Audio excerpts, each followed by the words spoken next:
Hey guys, Pug Weasel. I want to do a video on prepper definitions for basic definitions. And the reason is because I did a video on prepper definitions, most of which I had made up as I thought about what could happen going forward in the future if preppers, things that they believe came true.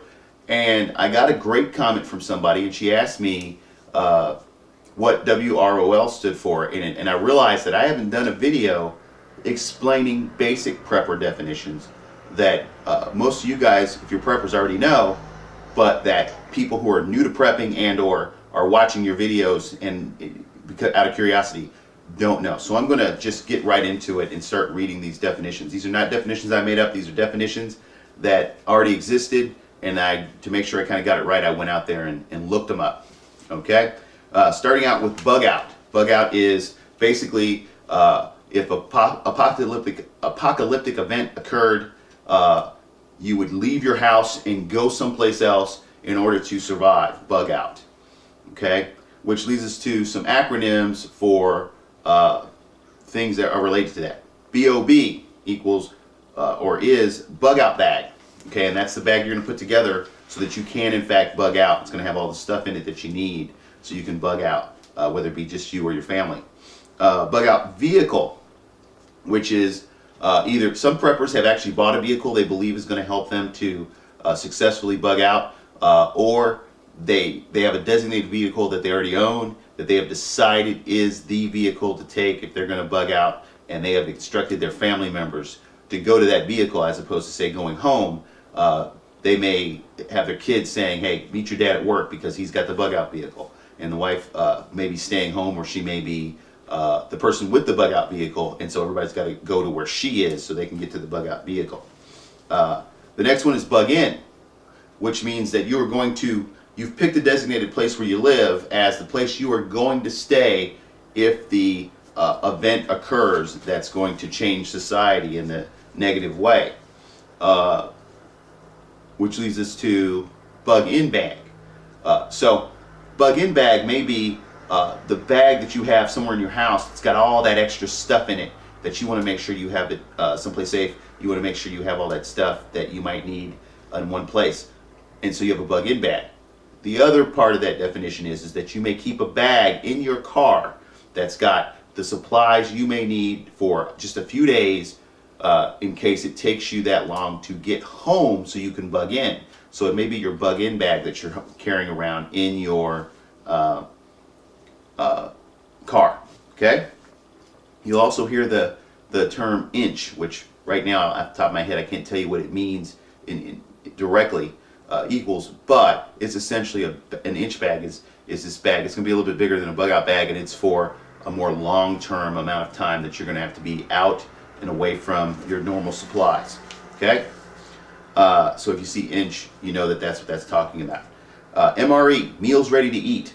Sometimes you'll see people talk about meals ready to eat, and you have to just open them and heat them up a little bit. That's not a meals ready to eat. That is a meal that may be very quick and easy, but meal ready to eat means you open it up and you eat it. It comes from back in the day when the Army uses these things.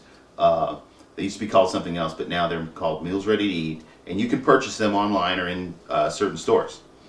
Faraday cage. You'll hear people talk about Faraday cage, and most of the time, unless someone is actually explaining how to make one, they don't tell you what it is. Well, let me tell you what it is here.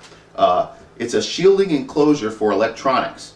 It's used to block the effects of an EMP.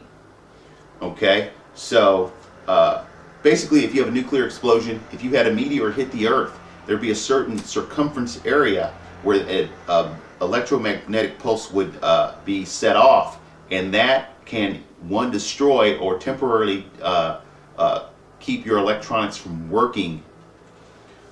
So this Faraday cage blocks the effects of that and allows you to be able to use your electronics immediately after the effects of the EMP have worn off.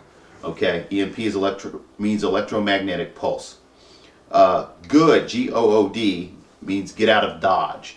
It tends to be used in the context of people who are in the city, who are preppers, who plan to leave that inner city area because they believe it's the most dangerous and plan to go to a more suburban or rural area.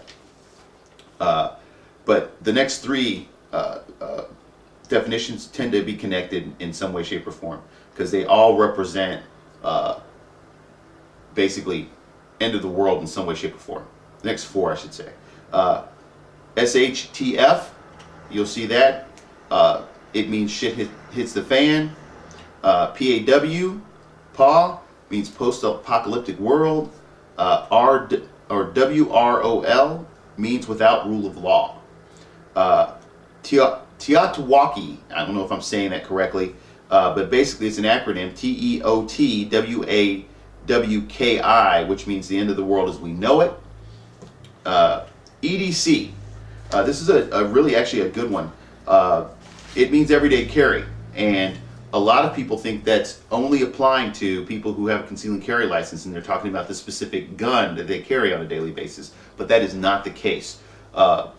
EDC, or everyday carry, is about what you carry in your pockets, whether you carry, say, a bag and what's in it, and preppers and survivalists and other people have chosen to take a very conscious look at and make decisions about what they're carrying on a daily basis, whether it be a knife, whether it be their conceal and carry, whether it be one of those armbands with the parachute cord, and whatever they might need so that they can get home in the case of that catastrophe occurring. Okay? Survivalist, a person who may or may not be prepping but has the skill set to survive off the land or is learning that skill set. This would include hunting, fishing, farming, and gardening, and of course camping with limited supplies, if any supplies. Okay? Prepper, a person who's preparing for a breakdown in normal society by collecting food, arms, and other things to survive. There are people out there who will use those two terms interchangeably, but they are not the same. And a lot of survivalists believe that prepping is not the way to go because it's all temporary. And you've got survivalists though who are preppers who are planning on using the supplies they have until they run out and then be a survivalist. And you have preppers who also are learning survivalist techniques so that they can do the same thing. And what they call themselves is depending on how they identify. In any case, the last one, Gomblin, or sometimes you'll hear people say zombie, but basically it's two of any number of terms that people use to describe people who would take what a prepper has because they didn't prepare themselves. And you'll hear a lot of people talk about these people being from the inner city, but the really smart preppers talk about goblins or people who aren't prepared coming from right next door or in the suburbs or even in the rural areas. So those are definitions, basic definitions. This is Pug Weasel. Think about it.